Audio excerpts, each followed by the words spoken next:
السلام عليكم ورحمة الله تعالى وبركاته. نتمنى تكونوا كلكم بخير وعلى خير.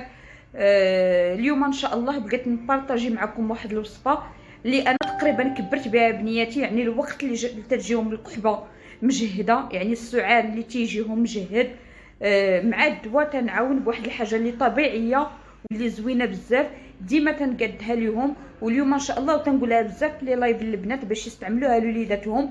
واليوم ان شاء الله غادي نبارطاجيها معكم. بالنسبه لهذه الوصفه ماشي فقط للصغار ولكن كذلك الكبار يمكن لهم يستعملوها. تبقاو معايا ان شاء الله، غادي نصور لكم الوصفه ونحطها لكم. هذه الوصفه هذه اشنو تندير فيها؟ ناخذ واحد درس ديال الثومه حمراء، زيت الزيتون والعسل الحر.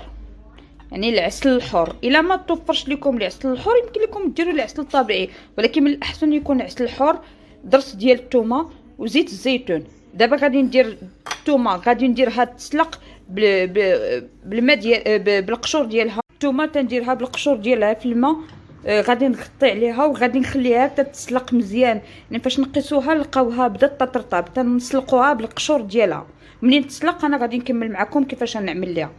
من بعد منين تتسلق لنا الثومه، ها نتوما تتكون نحيدوا لها. من بعد منين تتسلق غادي نحيد لها دابا القشره ديالها، غادي نديرها في هاد الزلافه هادي، وغادي ندير عليها زيت الزيتون، زيت العود، وندير عليها العسل الحر. هانتوما تشوفوا الطريقه. من بعد منين نحيد لها القشره ديالها هانتوما تتكون ساهله عندنا، غادي نضيف لها دابا زيت الزيتون وغادي نضيف ليها العسل الحر. تقريبا درت واحد 5 ديال المعالق ديال زيت الزيتون، وغادي ندير واحد 2 معالق كبار ديال العسل الحر. غادي ندير واحد 2 معالق كبار ديال العسل. الوصفه هكا كيف تجي، يعني باقي غادي نمعس. هادوك تقدروا ديروا بواحد بواحد المطحنه ولا شي حاجه تعصروا بها هاد الثومه. الا ما بغيتوهاش تبقى لكم هكا. بالنسبه لي انا بناتي تاكلوها هكا ماشي مشكل. المهم وليداتكم اللي ما بغيتوش هادوك طريفات الثومه يبانوا، تحاولوا تطحنوها في الميكسور. وغادي نديرها في واحد القرعه ديال الدواء اللي تكون خاويه. غادي نسدها ونخليها في الثلاجه. بالنسبه لهذا تعطي معلقه كبيره لوليدك ولا بنيتك في الليل، وكذلك انت ولا الزوج ديالك ولا اي واحد. مرضاك مرضى السكري ما يمكنش ياخذوا هذا حيت فيها العسل.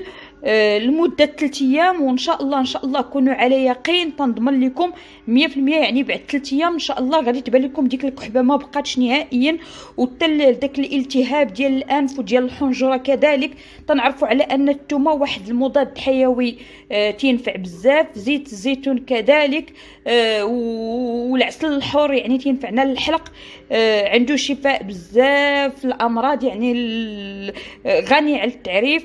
الثومه، زيت الزيتون والعسل الحر. هكا ما قلتش لكم ما تمشوش للطبيب، سيروا للطبيب خذوا الدواء ديالكم. ولكن هاد الوصفات كاينين الناس اللي ما تيبغيوش الدواء.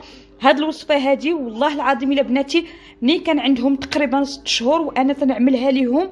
يعني وقت ما جيتهم شداتهم شي كحبه مجهده ولا شي رواح مجهد، بنتي راهي تكحب دابا قديتها باش نعطيها ليها وقلت نبارطاجيها معكم. دوك ملي تكملوها ديروها في قرعه ديال الزاج، معلقه كبيره تيبغي ينعس الوليد ولا البنيته.